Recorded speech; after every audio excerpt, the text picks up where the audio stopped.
Assalamualaikum warahmatullahi wabarakatuh. Robbi srohli sodri wa yassirli amri wahlul uqdatam min lisani yafqahu qawli.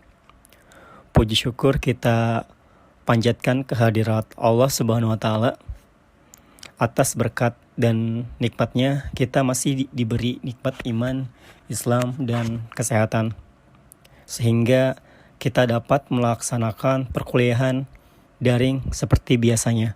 Dan tak lupa sholawat serta salam kita curahkan kepada junjungan besar kita, baginda Nabi Muhammad SAW. Pada kesempatan kali ini kami kelompok 2 mata kuliah fikih, riba, dan goror akan menyampaikan materi presentasi yang berjudul Dampak Riba dalam Perekonomian Global. Langsung saja pembahasan pertama akan disampaikan oleh rekan saya, Debbie Rahmawati. Di sini saya pertama akan menjelaskan pengertian dari riba. Riba secara bahasa bermakna ziyadah, yang artinya tambahan. Riba secara istilah berarti pengambilan tambahan dari harta pokok atau modal secara batil. Pengertian riba secara umum yaitu penambahan terhadap hutang, yang artinya setiap penambahan pada hutang baik kualitas ataupun kuantitas, baik banyak maupun sedikit, termasuk pada riba yang diharamkan. Berdasarkan firman Allah dalam surat An-Nisa ayat 29 yang artinya, "Hai orang-orang yang beriman, janganlah kamu saling memakan harta sesamamu dengan jalan yang batil." Selanjutnya, saya akan menjelaskan macam-macam riba. Secara garis besar, riba itu dibagi menjadi 2. Ada riba hutang piutang dan ada riba jual beli. Riba hutang piutang ini dibagi lagi menjadi 2. Ada riba qard dan ada riba jahiliyah. Riba qard merupakan suatu manfaat atau tingkat kelebihan tertentu yang disyaratkan terhadap yang berhutang. Atau bisa juga kita jelaskan dengan meminjamkan sesuatu dengan syarat atau keuntungan atau tambahan bagi orang yang meminjam. Dan yang kedua ada riba jahiliyah. Riba jahiliyah merupakan riba yang dibayar lebih dari pokoknya, karena si peminjam tidak mampu membayar hutangnya pada waktu yang telah ditentukan. Selanjutnya ada riba jual beli. Riba jual beli juga dibagi lagi menjadi 2. Yang pertama ada riba fadl dan yang kedua ada riba nasi'ah.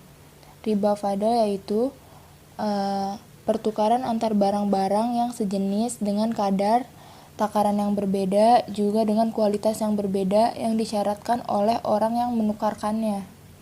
Dan yang kedua, riba nasi'ah. Riba nasi'ah ini penangguhan, penyerahan, atau penerimaan jenis barang ribawi dengan barang ribawi lainnya.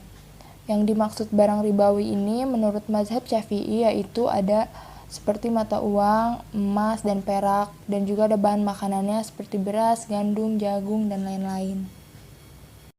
Baiklah, selanjutnya masuk ke poin pembahasan dampak riba pada investasi. Nah, di sini terdapat 3 poin yang berkaitan dengan dampak riba pada investasi. Yang pertama ada matinya investasi pada sektor real. Nah, apa sih sektor real? Jadi, sektor real adalah sektor yang sesungguhnya, yaitu sektor yang bersentuhan langsung dengan kegiatan ekonomi di masyarakat yang sangat mempengaruhi atau keberadaannya dapat dijadikan tolak ukur untuk mengetahui pertumbuhan ekonomi. Nah, contohnya itu seperti investasi. Nah, mengapa riba dapat mematikan investasi? Seperti yang sudah kita pelajari sebelum-sebelumnya, bahwa perekonomian global saat ini menggunakan sistem yang berbasiskan dengan riba. Nah, karena sistem yang berbasiskan dengan riba tersebut telah berdampak menyumbang inflasi dan berbanding terbalik dengan IP atau Industrial Production Index yang mengakibatkan melemahnya sektor real dan merugikan perekonomian. Sistem ekonomi ribawi akan menghambat investasi karena semakin tingginya tingkat bunga dalam masyarakat. Maka semakin kecil pula kecenderungan masyarakat untuk berinvestasi. Nah, karenanya itu masyarakat akan lebih cenderung untuk menyimpan kekayaannya di bank-bank, karena masyarakat beranggapan dengan menyimpan uang mereka di bank, maka akan mendapatkan keuntungan yang lebih besar dibandingkan untuk berinvestasi yang kedepannya untuk memajukan perekonomian, tapi malah disimpan ke bank. Nah, itulah yang menyebabkan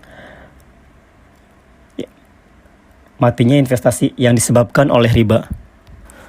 Lanjut ke poin yang kedua, yaitu pengangguran bertambah. Kenapa riba dapat meningkatkan pengangguran? Contoh kecilnya gini, ketika seseorang memiliki uang banyak dan orang tersebut lebih memilih untuk membungakan uangnya di bank, atau dalam artian menyimpan uangnya di bank. Dengan asumsi semakin besar uang yang disimpan di bank, maka semakin besar pula bunga yang akan ia dapatkan. Tanpa seseorang ini melakukan susah payah. Nah, hal ini yang menyebabkan manusia malas bekerja dan enggan untuk melakukan aktivitas perekonomian.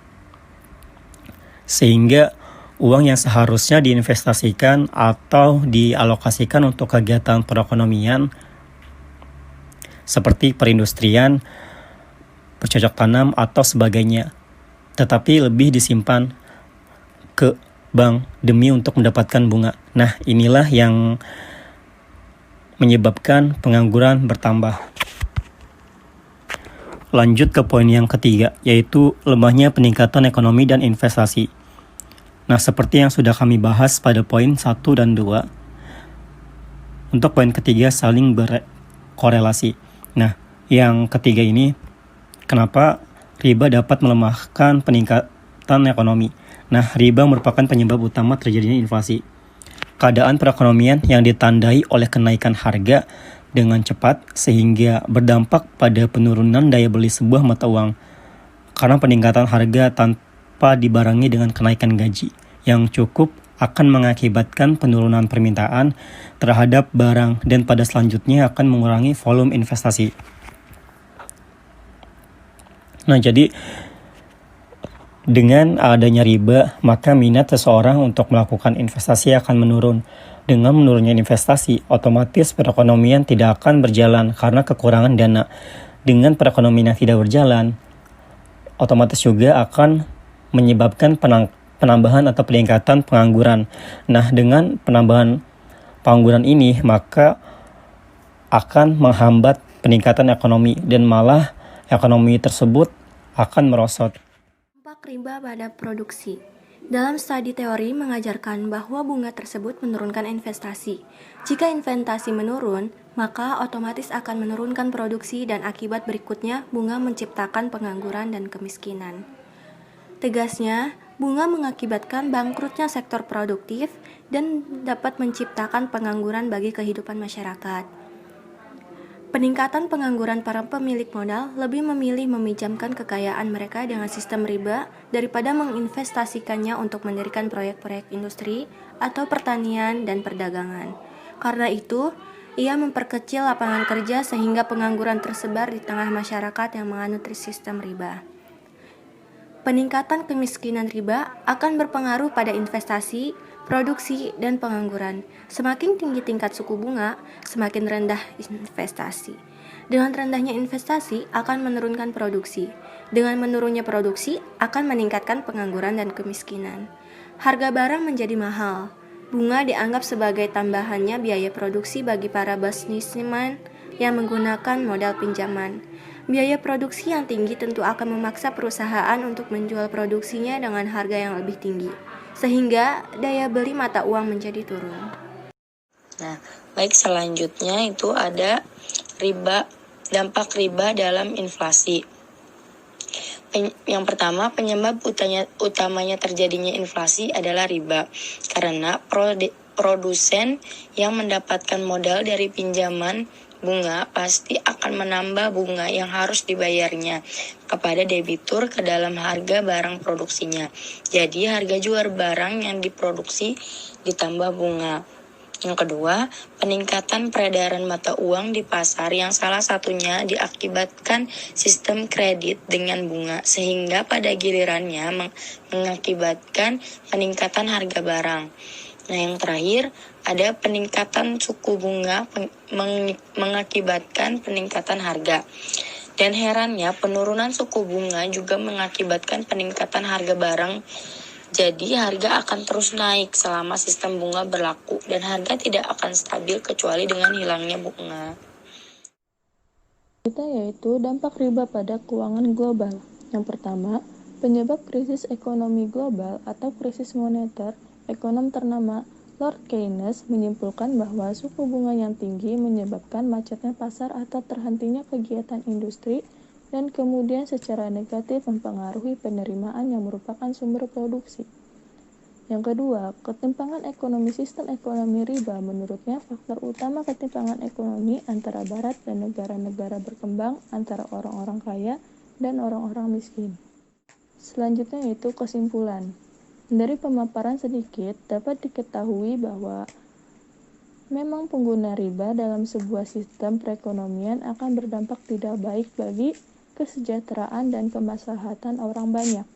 Selain dari sisi ekonomi, sistem riba juga berdampak terhadap psikologi manusia baik secara kognitif, yaitu berpikir yang tidak sesuai dengan fitrah, berpikir egoisme, dan berpikir taklid pada hawa nafsu, dan inilah semua sifat yang mendatangkan kemudorotan bagi kehidupan seluruh manusia. Sekian dari kelompok kami, kurang lebihnya mohon maaf. Wassalamualaikum warahmatullahi wabarakatuh.